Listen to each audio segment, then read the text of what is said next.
Hello, everybody. Today is the 7th of August, 2025, and today is the day that the sun transitions from the days of ivy into the days of broom, and that's the exact midpoint between summer solstice and autumn equinox. So astrologically speaking, that's lunar. Today is that midpoint. Different to the Gregorian calendar of the 1st of August. Be that as it may, this is the actual cross-quarter fire festival moment. So I'm just bringing up the PowerPoint.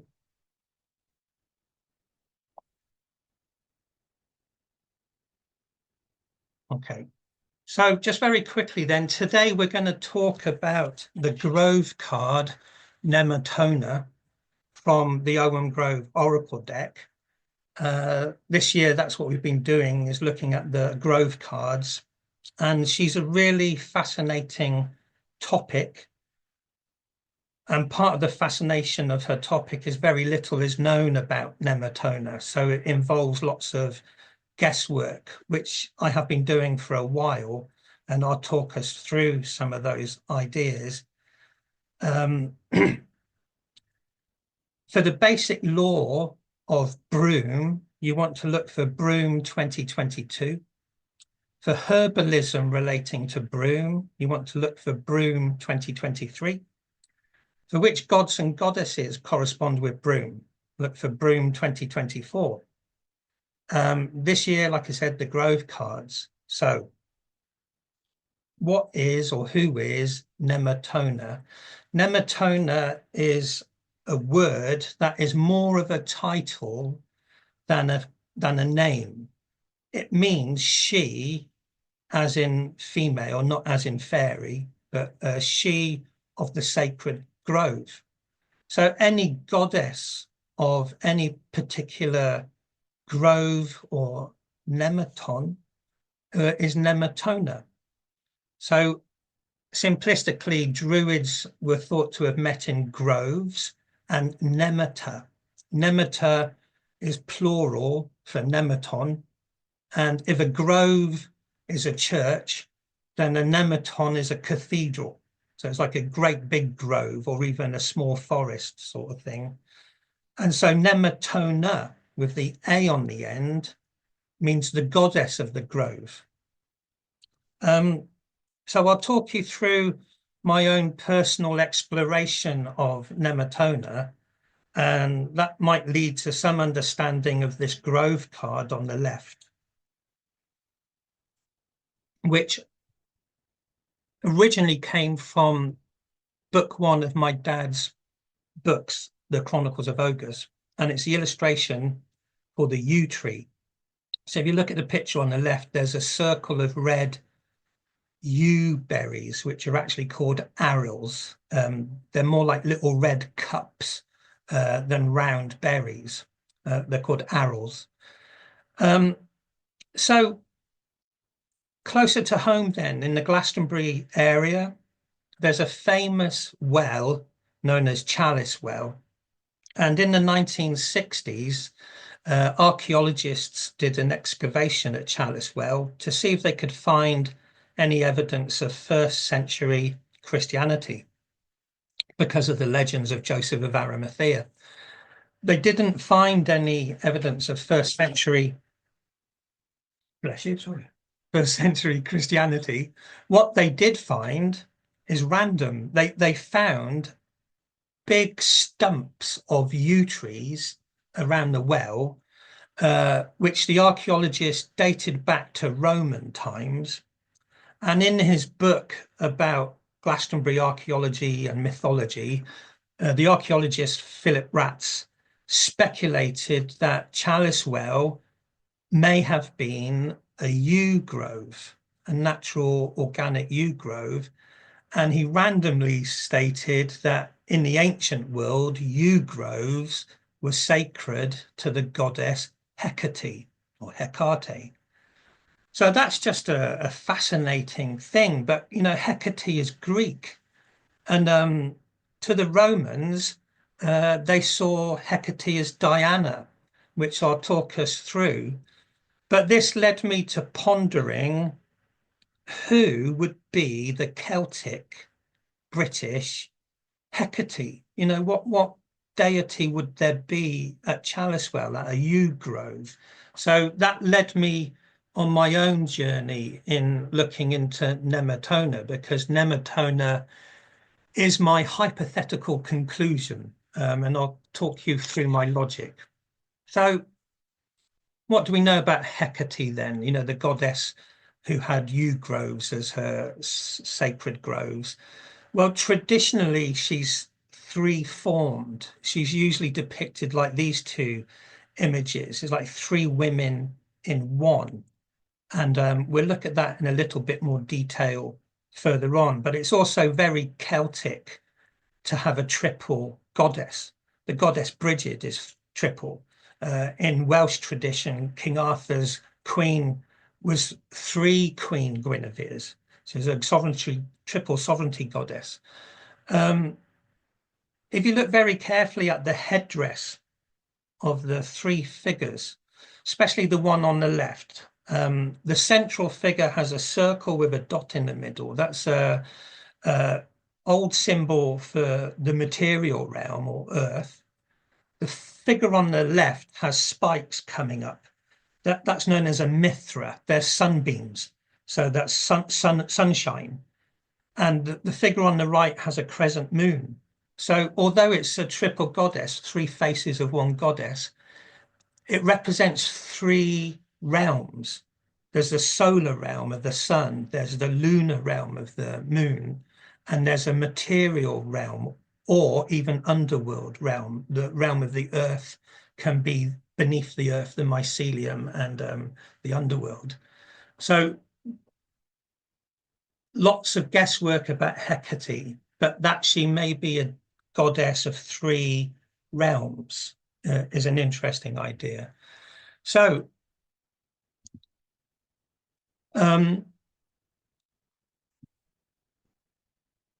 first of all, speculating that Chaliswell may have been a grove of Hecate. And why Nemetona then? Well, this is what came to me. On the left, there's a map of Somerset in Roman times. You can see where it says Aqua Sulis. Aqua Sulis is the Roman baths of the modern day town of Bath. And it's only 20 miles, 27 miles from Glastonbury, where Chaliswell is.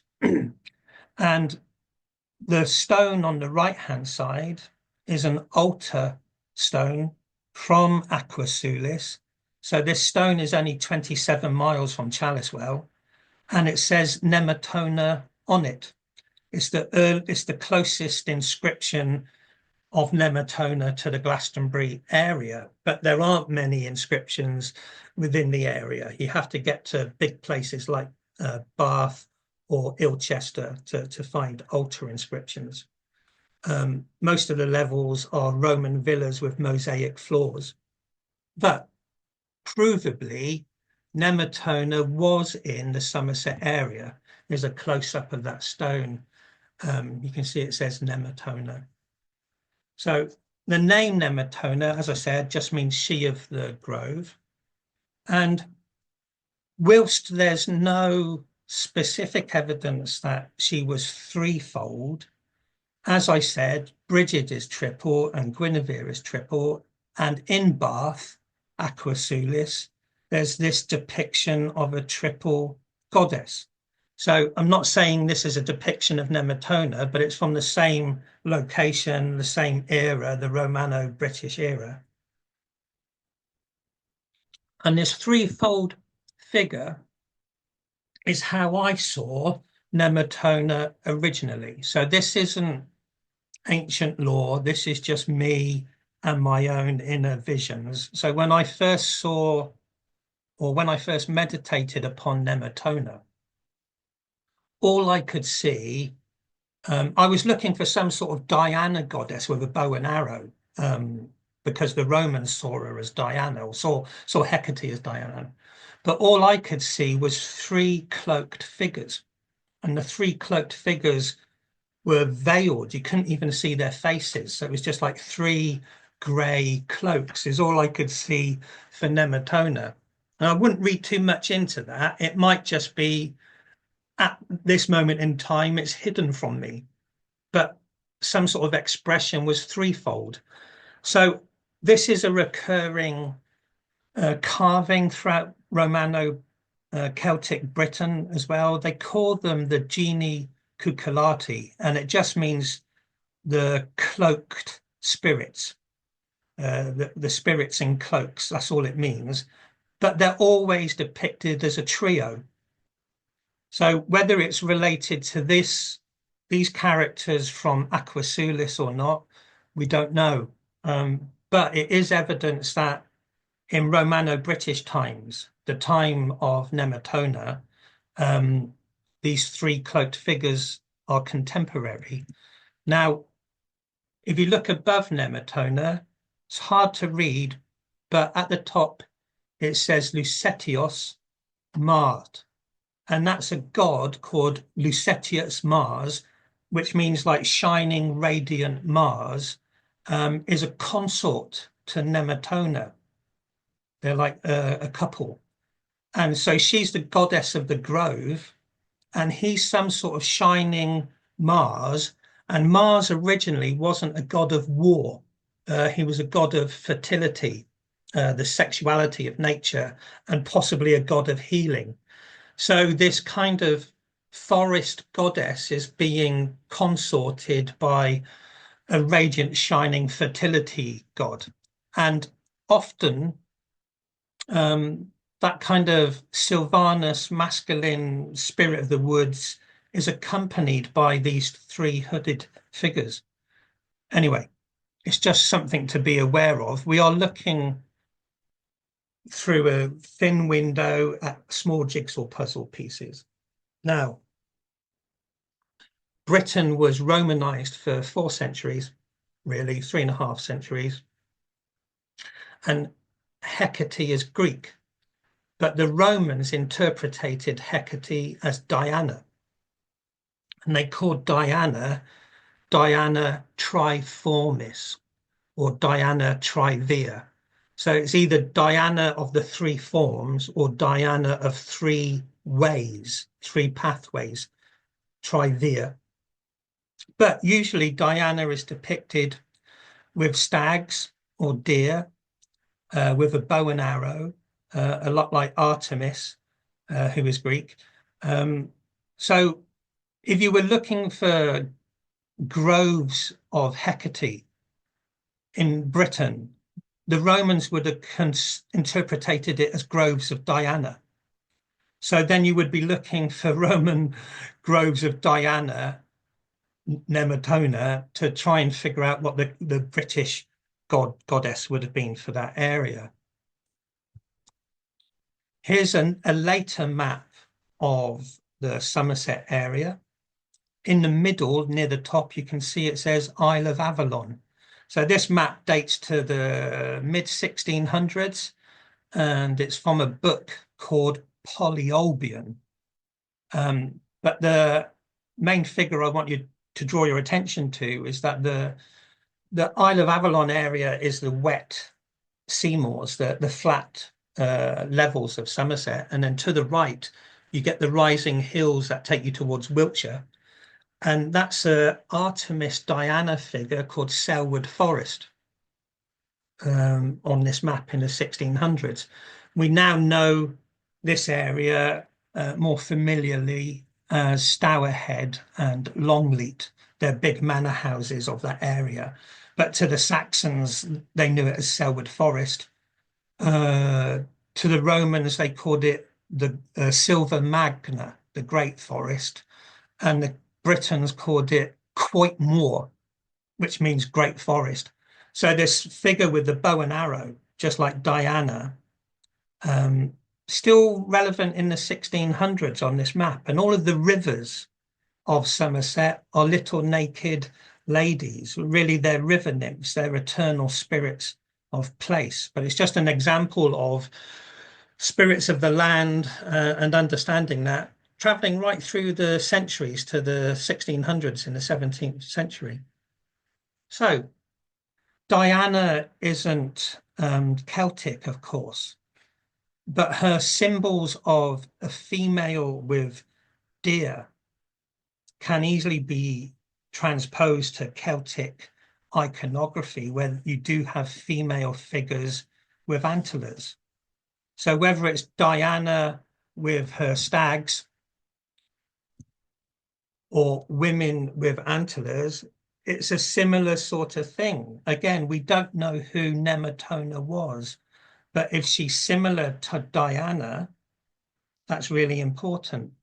Now, Diana, her main place of ceremony was a lake in Rome, and the lake is called Nemi, Nemi, Lake Nemi or Lake Nemi, and it was sacred to Diana, and there was an annual festival at Lake Nemi every year, and that's quite important. I'll remind you of that later on. There was a festival called Nemeralia, which happens in August every year, and it's a festival of Diana or Nemetona, because Nemi is Grove. So Lake Nemi is the grove of Diana, or it's Diana's mirror, because it's a reflective water reflecting the stars and reflecting the moon. So you can call it Lake Nemi or Diana's mirror. But this was the classical Roman sacred grove, Nemi, which then spreads through Europe as a place name relating to Nemetona.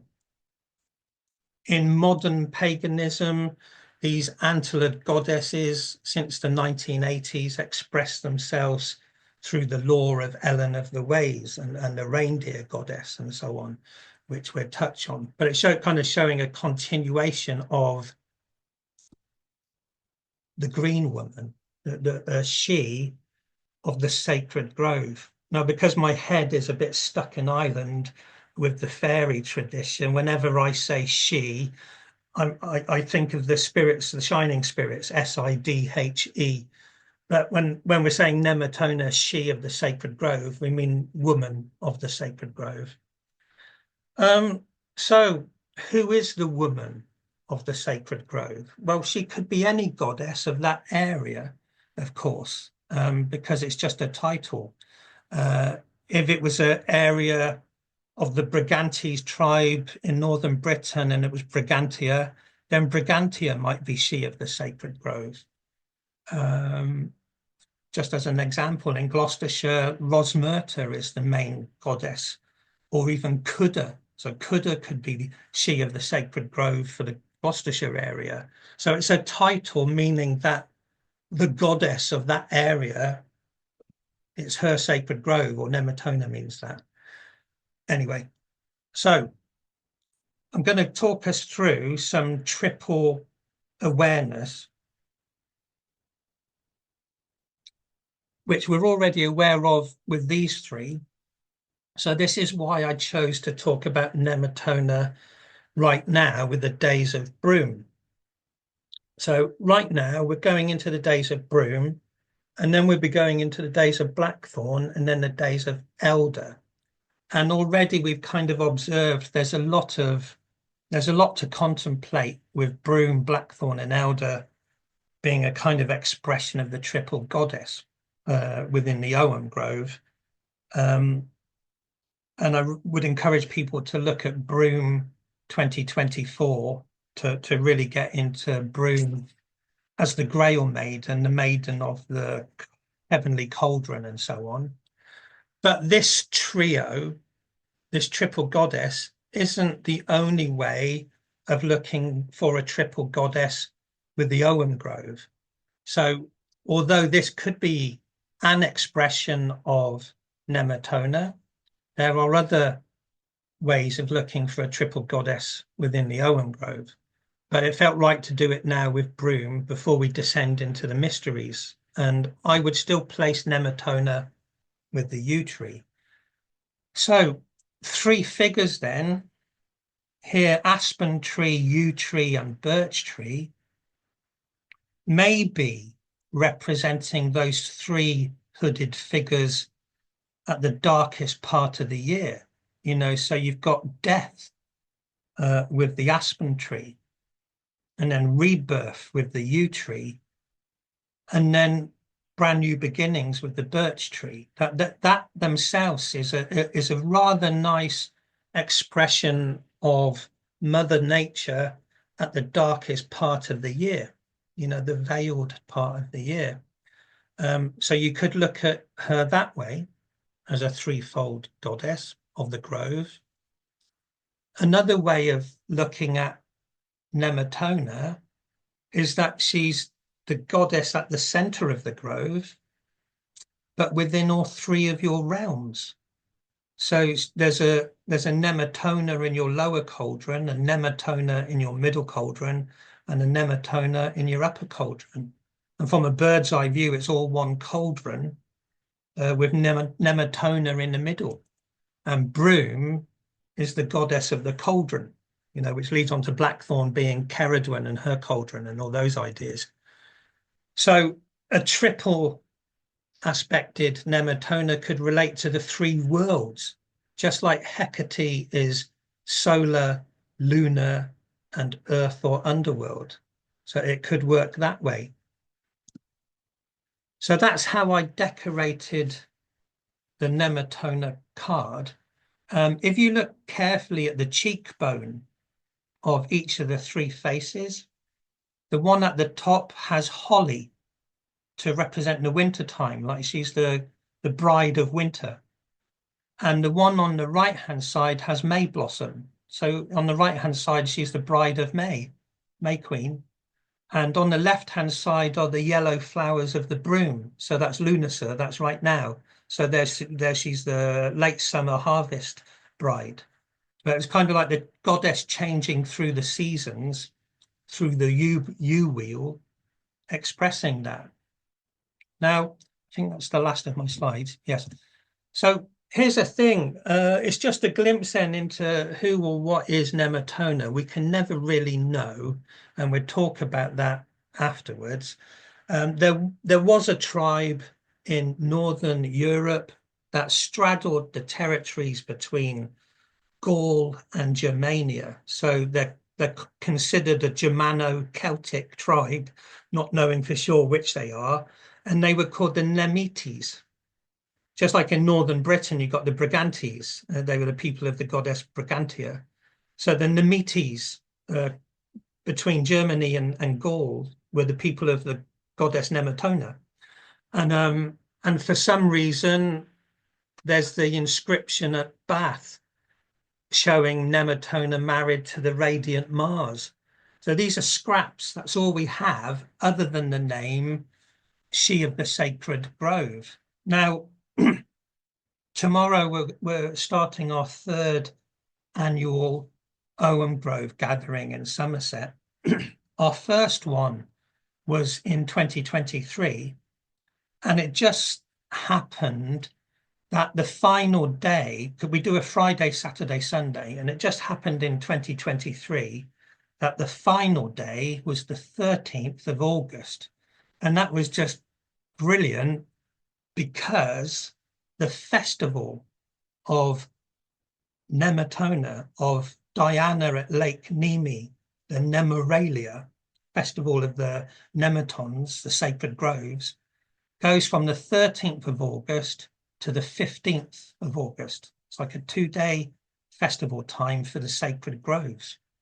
And so in 2023, when we did our very first Ogham Grove gathering, it was irresistible to not acknowledge Nemetona on the festival of Nemetona with a group of people calling themselves the Ogham Grove. How could you be an Ogham Grove and not acknowledge the goddess of the groves? So we did stuff on the Friday and the Saturday, and then come the Sunday, we ended up having a lovely made up there in the moment kind of ceremony invoking Nemetona, and we did it at a hilltop sanctuary, hill fort, but the hilltop sanctuary, the closest one to Glastonbury.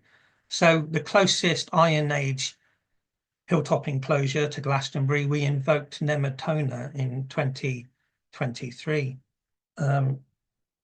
For me, that was rather special, and it stays in my head now, and I'm still learning stuff about Nemetona. I've just shared what little bits I know, but for me, the yew tree is her tree. And I kind of like that triple aspect of aspen tree, yew tree, birch tree as the three cloaked, hidden, veiled, divine feminine of the turning of the year. But this is just me. This isn't ancient Celtic lore. It's just what I'm seeing at this moment in time. But that's why Nemetona is in the Ogham Grove Oracle deck, that however you work with your own grove, and whether you see the triple goddess as broom, blackthorn, elder, or at the center of your three cauldrons in three realms, or as a triple goddess around the winter solstice time, it's up to you how you do it, how you want to do it. But the goddess of the grove is Nemetona. And so whatever you're doing in the center of your grove, she should be acknowledged, at least tip your hat and say thank you for looking after the groves and so on. So I'll stop sharing and you can put your microphones on and we can talk about some of those ideas. Nothing. Oh, I've got a bottle in my bedroom. That's all right. Yeah. Okay. Can anyone shed any more light on Nemetona?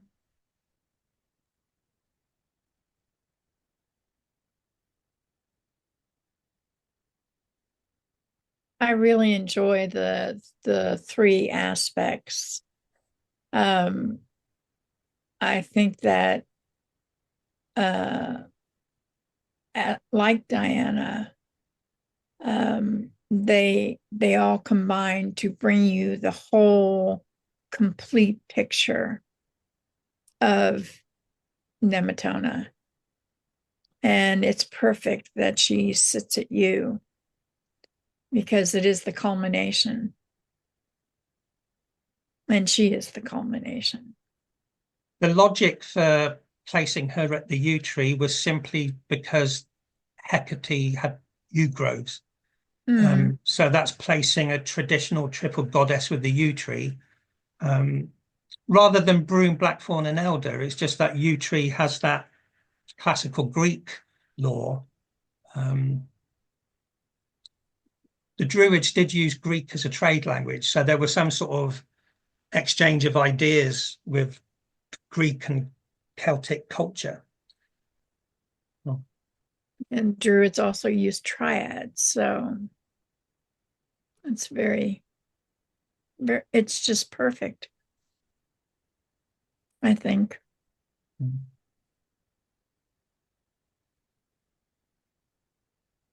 Even though Nemetona is the goddess of the grove, I've always attuned to Diana for some reason. I don't know why, but I didn't really know about Nemetona until you introduced her to me.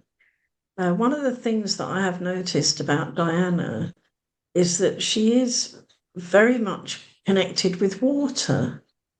And Nemetona is, if I get this right, is more connected with the trees. Is that right, or am I wrong? No, I see it that way. Diana is related to the moon, and her sacred place in Rome was a big lake, you know. Oh, So, okay. Yeah. So I wanted to ask you one thing about the picture that you did of the triple goddess, where on the left-hand side, there's broom on her cheek. Is that a broom leaf or is that an ivy leaf that's next to it? Yes, that good observation. So Lunacer today is the cusp, thank you, Jim, is the cusp between ivy and broom. Aha, that's why. Yeah. Okay. Just Okay, like, I thought, well, I thought I didn't think. I always think of the broom flowers. You notice the flowers, yeah. but I wasn't familiar with what the leaves look like. I thought that looks more like an eye. So it is. Yeah. Okay, you've answered my question. Thank you. So like Beltane is oak and holly, and Lunacer is ivy and broom. It's the Ah, cusp between those yeah, two. between the two. Okay, thank you. I have a couple of questions. Yes, Andy. Hi, Yuri. Um, yeah, so one question would be around the trees that were cut down at the Chalice Well. If that was in the Roman period, I guess it's kind of probably pre-Christian. So, is there any theories as to why they were cut down, and were there other trees there? No, only that the archaeologists found stumps. So that does imply that the trees were cut down. Evidence for Somerset as a whole is that paganism thrived until the 5th century. Right. There's so many Roman villas with mosaic floors, and the mosaic floors have Bacchus and Dionysus and Venus. Yeah. So the early church, so you're talking like the 5th century, 6th century, actively destroyed pagan temples. That's known history. Yeah. So like on the Mendips, you've got Pagan's Hill. There was a temple there, and that had a yew tree grove as well. Okay. So that's But not known. who was responsible for cutting the original yew trees down at Chalice? Well, no idea. And theoretically, the current yew trees that are there are the offspring of those original yew trees, which is quite Well, special. You know that well, they found arrowheads at Chalice Well, dating back to the Bronze Age. well. So people were going to the waters there and sharpening their flint arrowheads, you know. Another thing I noticed, if I can quickly, was that the figure that you had of the goddess Hecate, Yeah. they were wearing is it they called Phrygian caps, or I'm saying it wrong?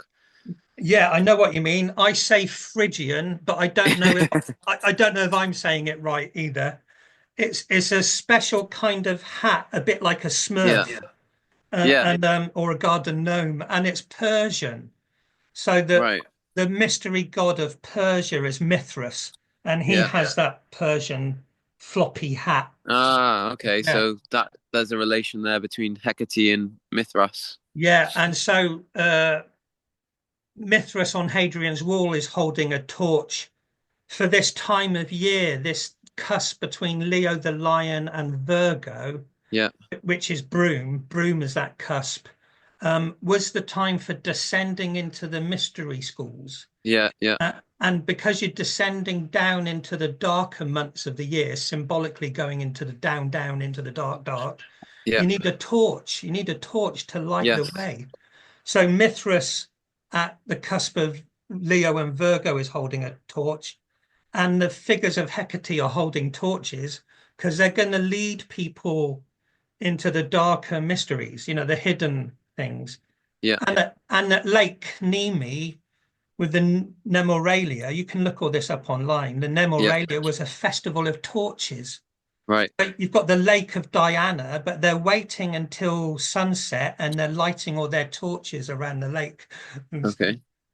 So yeah, it's brilliant symbolism, but it's a bit Yeah, like the hermit in the major arcana. The hermit's going to lead the way with his lantern. yeah, It's the same sort of torch. You need a torch bearer to lead you as a yeah. light in the dark. Yeah, Cool. Thank you. cool. Just recently, I've been down to the Three Rivers again, right at the centre of where I am near Pendle Hill, and the rivers kind of around Tolkien Trail, and the Tolkien Trail is just littered with yew trees and some burial grounds. So it's the same thing. There's three rivers there, and they've placed 7 stones. But I was looking at how this dissected, because like Leo, Virgo, Libra, Aspen, you Birch, and it's always like a 3. There always seems to be a 3. You know, when there's ever talking about anything, there's always a 3 involved. So there's something you talk about, let's say winter solstice or summer solstice or the yew tree, and then there'll always be the pieces of bread round make a sandwich. Kind of makes a 3, doesn't it? You know what I mean? There's the one you talk about, like the yew tree, and then you've got aspen, birch, like a sandwich. There always seems to be a 3 involved in everything. Yeah. Yeah. What's the symbol again that you're using as the triple figure there? That's come up for me so much this year. The 3 spirals. Yeah. Yeah, it's called a triskelion. Yeah. And it's most famous at Newgrange in Ireland. Yeah. It's on the stone outside the entrance, but it's also inside Newgrange. And when the winter solstice sun ray goes into Newgrange, it strikes the wall where the triple spiral is. Yeah. And in France, down the Atlantic coast from Brittany, there's a place called Morbihan, which is like an inland lake with some small islands. And there's a dolmen on one of those islands with the same spiral patterns on it. Yeah. And I think the same spirals are found on the island of Malta as well. So it's a bit like the Cretan maze. It pops up here and there. Yeah. So there's some logic at Newgrange to seeing it as yin and yang creating a third. Yeah. So that mother, father, child idea. But I've used it with Nemetona because a lot of sovereignty goddesses, which are always at the center of a kingdom, so we're always at the center of your cauldrons, are threefold. So it's like a triple aspect at the center point. A few talks ago, we talked about Stone of Destiny, I think, or the Omphalos at the center point.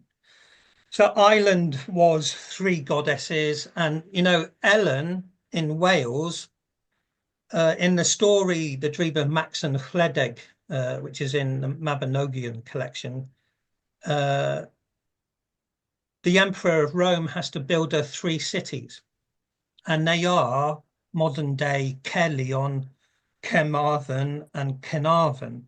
Now, if you make a triangle of those 3 places, the dead center of that triangle is the center of Wales, and it's called Ellenith. Yes. So symbolically, if you were at the center at Ellenith, which means Ellen's land, then there are 3 ways: a way to Carnarvon, a way to Carmarthen, a way to Caerleon. And all those old roads were known as Sarn Ellen or Ellen's causeways and stuff. So again, it's like a goddess with a triple expression. Like from the center point, you can go in 3 ways. The statues of Hecate were often at crossroads where it's like a splitting off into 3 ways. Or those 3 ways might be the lower, the middle, and the upper. Thank you. These are just ideas, it's all. Yeah. Yeah. Can I ask you something, Yuri? Yeah. You haven't spoken about the stars with this one. So the stars at this time are Leo. Yeah, so the star law for BROOM is from this moment, which is the midpoint of Leo. That's where we are at the 15th degree of Leo at the moment. And for the next 15 days or so, it's Leo. So it's golden, it's yellow, it's BROOM. And that Leo maiden, the maiden bit is she will take us into the first few days of Virgo. So BROOM is mostly the lion and a few days of the maiden, Virgo. And in the tarot, you've got the major arcana, strength, and strength depicts a maiden with a lion. This is that moment in time, or BROOM takes us from Leo into Virgo. So that Leo-Virgo cusp is the traditional starting point for going into the mystery rites, that window in time. with various Dionysian mysteries and the Lusinian mysteries and so on. But Yuri, Yeah, Talia. Nematonia, does Say that again? then mean with Nematonia, Yeah. does that then mean that she's like the Milky Way? She's actually the cosmos itself? I'm very tempted to say yes. But I think it's where you place her. So like on the one hand, I want to say that she's ever present and all year round. Mm. And so if she's ever present in the grove and all year round, then she's kind of at the center point. So the center point would be to the pole star, or the center of the Milky Way would be Cassiopeia. So that there would be that logic there. Mm. Yeah. So in that logic, she could also be Arianrod, the silver wheel, the turning wheel, could be that center point turning. But having her with the yew tree because of Hecate, that's that kind of aspen, yew tree, birch tree renewal of the old year and beginning of a new year, isn't it? So maybe she's strong at that moment, or present at that moment more so. But Broom, Blackthorn, and Elder do seem to sing of the triple goddess as well. So, yeah. But I think Nemetona would be all year round, ever present somehow. You have at the minute though, you have Blackthorn being the second of the three. And that's a rose, and there's no evergreen there. Whereas you've talked a lot about you're bringing in the evergreen with you to balance out the rose, because there's a rose 5 evergreen.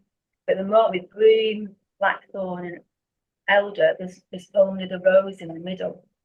So to balance it, it brings in this you, which is the dark winter solstice, the rebirth of the Great Mother.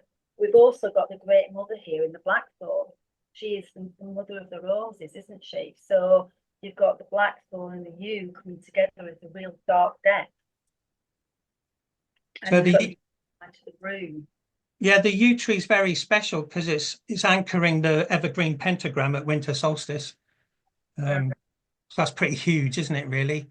Broom, again, the star law for Broom is Leo Virgo, but the next bit of star law for Broom is the constellation of the Grail, the constellation of the cauldron, and that's called Crater, the wine mixing vessel.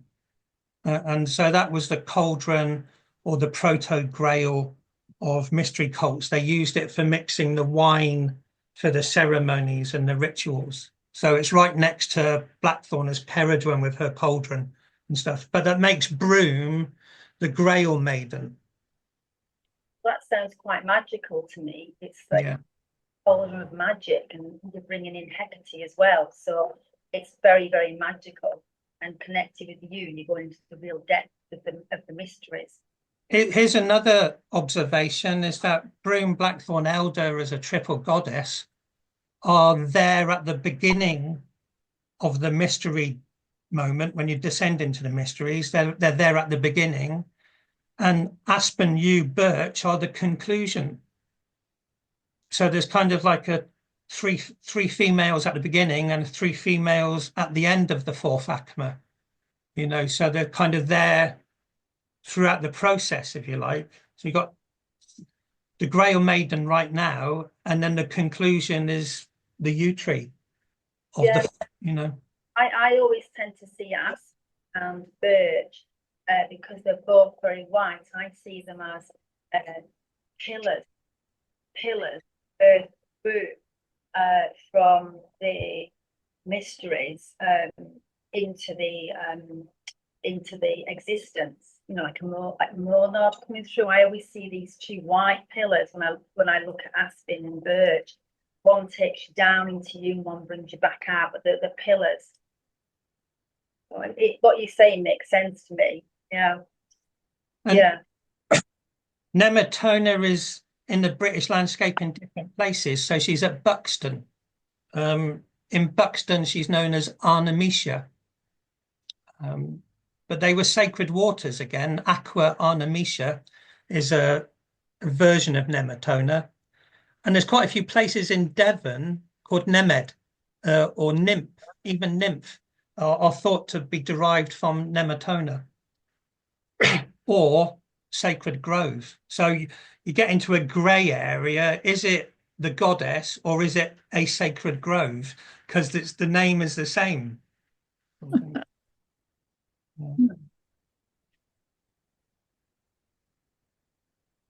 Kind of been noticing as I've just been kind of drawing that, you know, the number 3 itself is almost like a tricylin,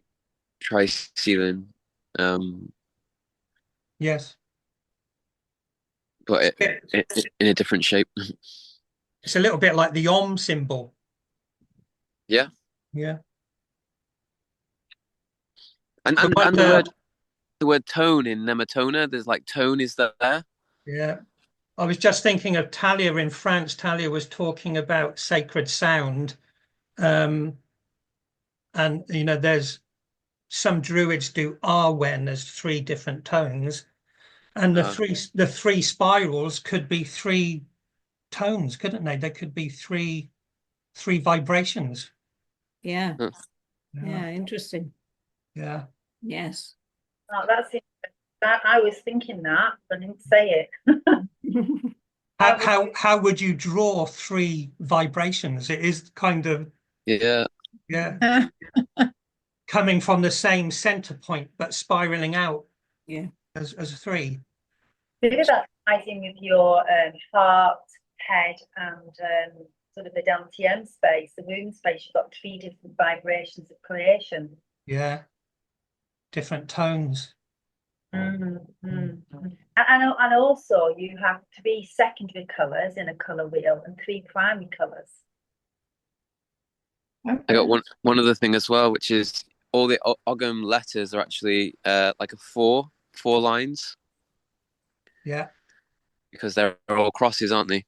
Whereas the tricylin is a 3.